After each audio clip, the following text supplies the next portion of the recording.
All right, you've got a new ACL. You've done the time, the crutches, the oxy, and you've learned to love ice again. And now you're back. We're sitting down with someone who just finished their rehab process using a patellar tendon graft ACL reconstruction from week 1 to month 9 to see what that process looks like. What's up? I'm Dylan. I had a full ACL reconstruction, and this was my experience. When did you start feeling like an athlete again? I'd say I probably started feeling like an athlete probably 3-4 months after I had gotten surgery and been going through PT. I just felt like I could start running again. I felt like I was able to hop around a little bit, and I didn't feel like I was bedbound anymore.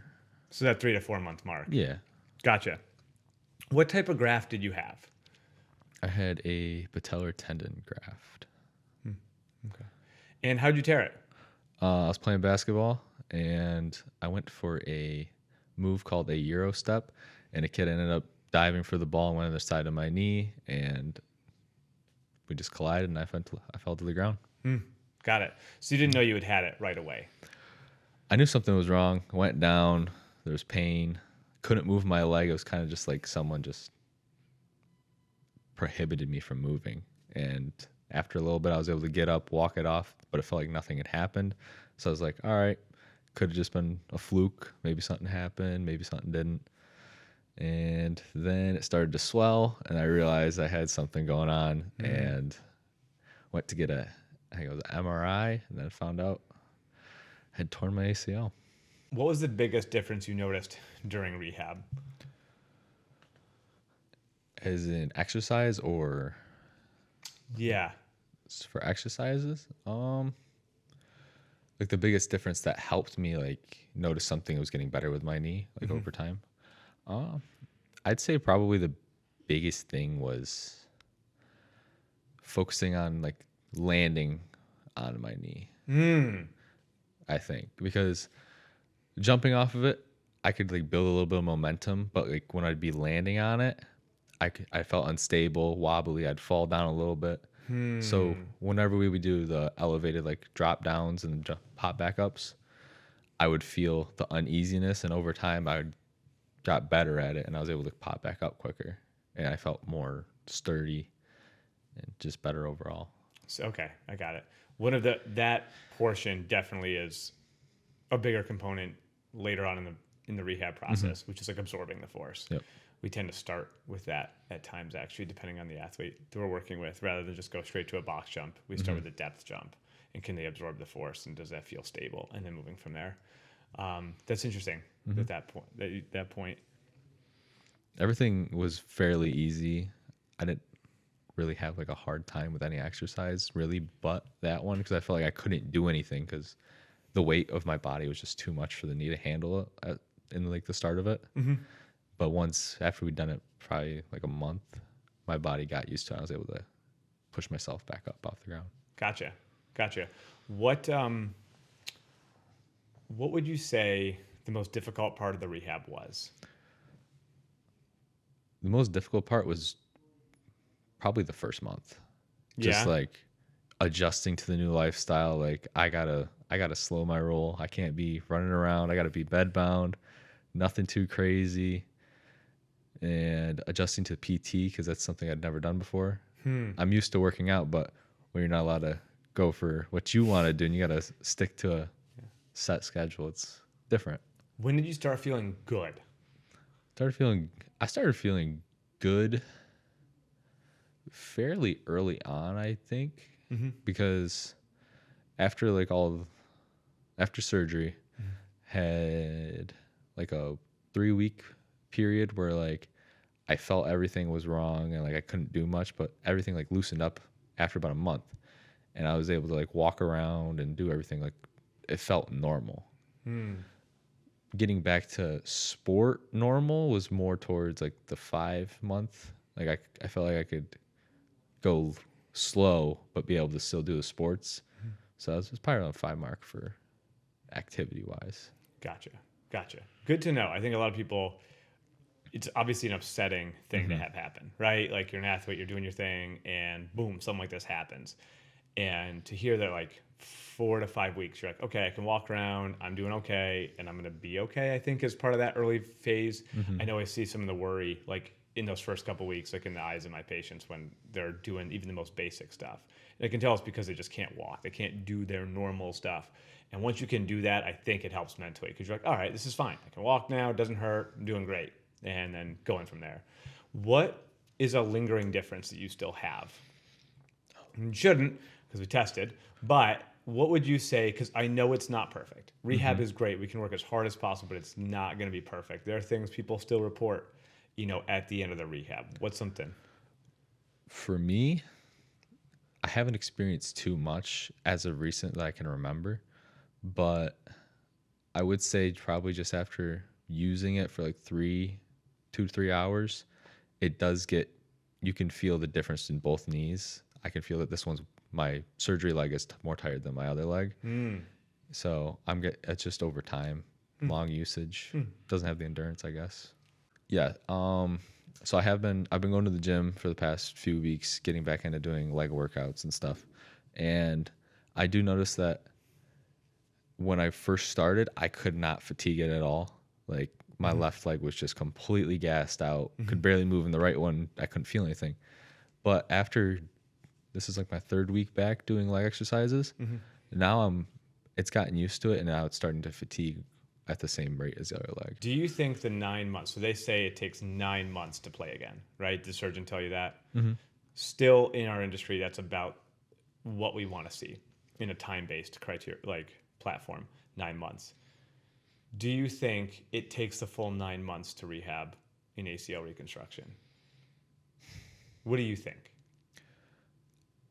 I personally felt fine around the 6 to 7 month marker, like right in there.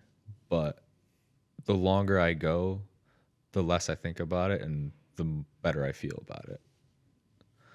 So I feel like the nine month is still like a good benchmark, but I think it's definitely, you can do it under 9. There are some people who advocate for a criteria-based return to sport instead of a time-based return to sport. So the gold standard is 9 to 12 months.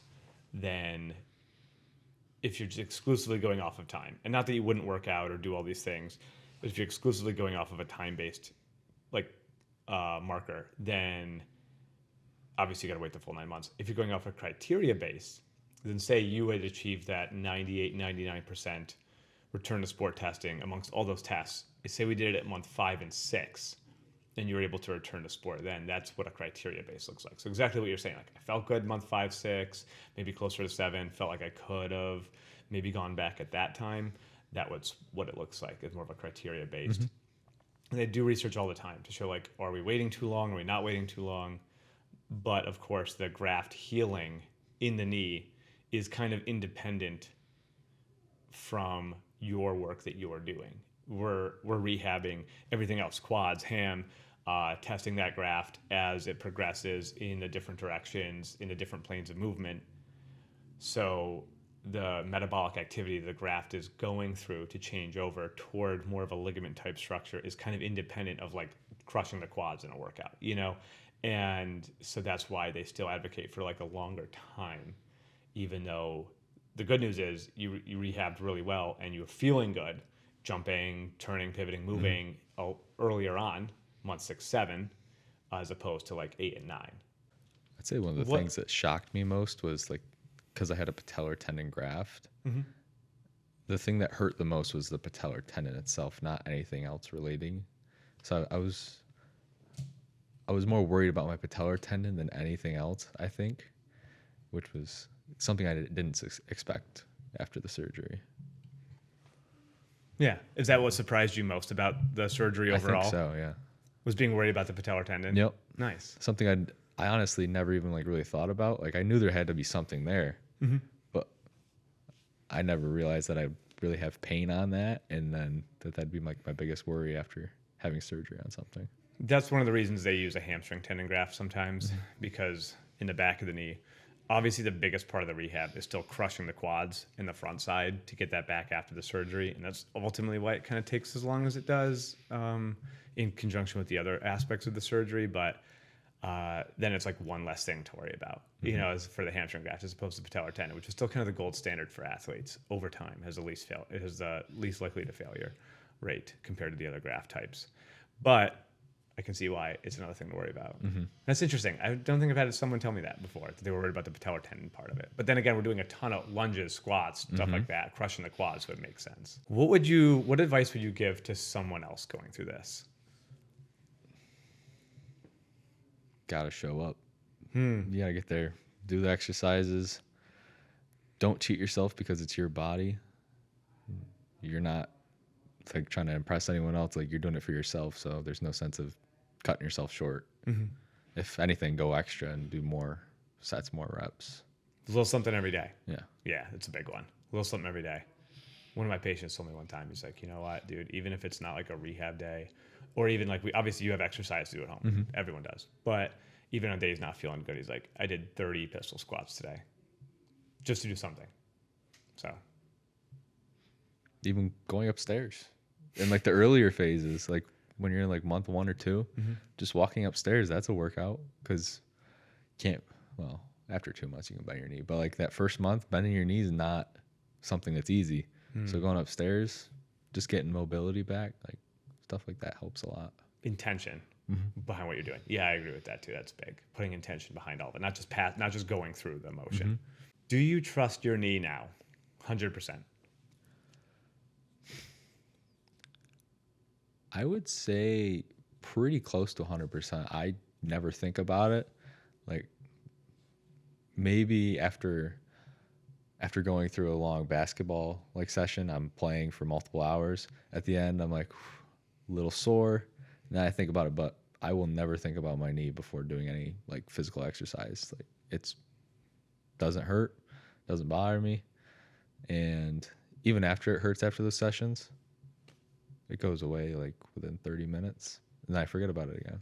So I feel very confident in my knee. Gotcha. Yeah. Looking back on this process, the rehab, getting back to your sport, the whole thing, I think it seems very scary for someone who is looking at this injury who might never have had it. Is it as scary as people think it is? No, because the thing that's scary is the unknown. And once you figure out what you're dealing with, and then you see that there's an end, it becomes less scary. And I was initially afraid because I had a bunch of plans that ended up having to get changed. But I feel fine. I think that once you figure everything out, it just